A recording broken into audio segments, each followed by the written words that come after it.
Одним з багатьох непридуманих Путіном сценарій – це солідарність країн світу у підтримці України у боротьбі з російським військовим тероризмом. Маркус Колга, представник східноєвропейського блоку народів, був почесним маршалом Маршу солідарності на українському фестивалі у Blur West Village і сьогодні розповість про працю естонської громади у боротьбі з Росією. Дорогі глядачі, вітаємо вас на нашій мобільній студії тут на вулиці Блюр під будинком естонської громади. І маємо нагоду поговорити з паном Маркус Kolga, Senior Fellow, McDonald Laurier Institute. Mr. Kolga, welcome to our show. Thanks for having me on, Yuri. Welcome to our show in front of your building. That's right. And our exhibition. Yeah. Well, first of all, I wanted to thank you very much for being our parade marshal at the Blur West Village Toronto Ukrainian Festival. And talking with you here today, we have a war going on in Ukraine. Ukraine's on the forefront of the general war for democracy. Yeah.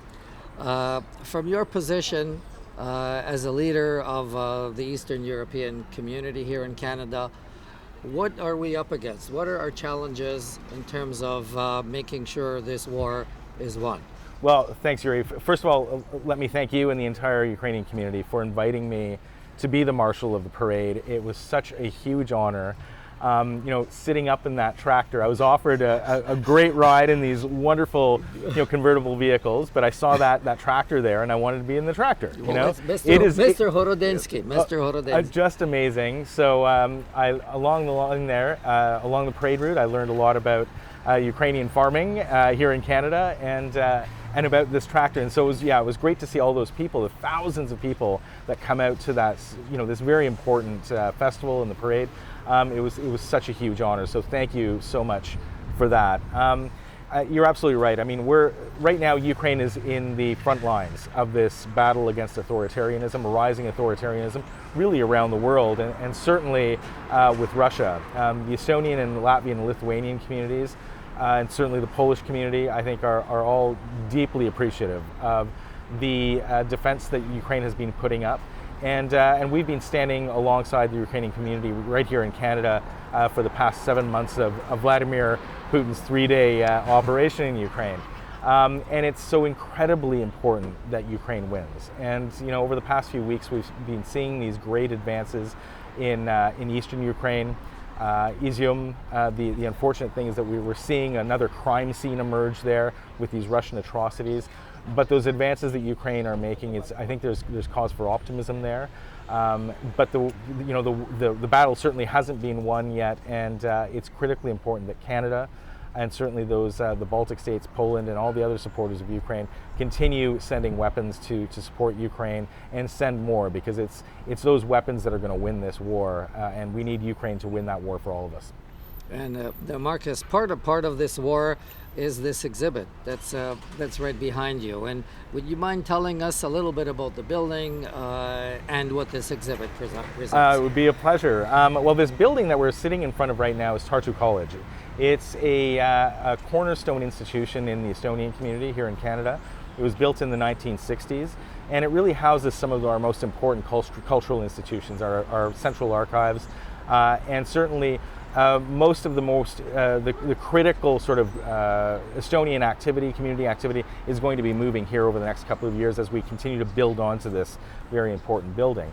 The exhibit that we're sitting in front of is one that was created by the Estonian National Institute for Memory back in the summer. It was installed just steps away from the Estonian Parliament during the summer. When I was there, I spoke to them and asked them if we might lend this exhibition, and they agreed to translate it to English and French for us. And so this exhibition, it talks about the crises that Ukraine has gone through over the past century, its struggle for independence and freedom, and we in the Estonian community thought it would be important to tell all Canadians about this, and what better place than right in the center of Toronto, right here on Bloor Street. Well, that leads me into the next other big picture issue. You did mention fighting the war. You didn't mention that we didn't need to win the war, and you spoke about weapons.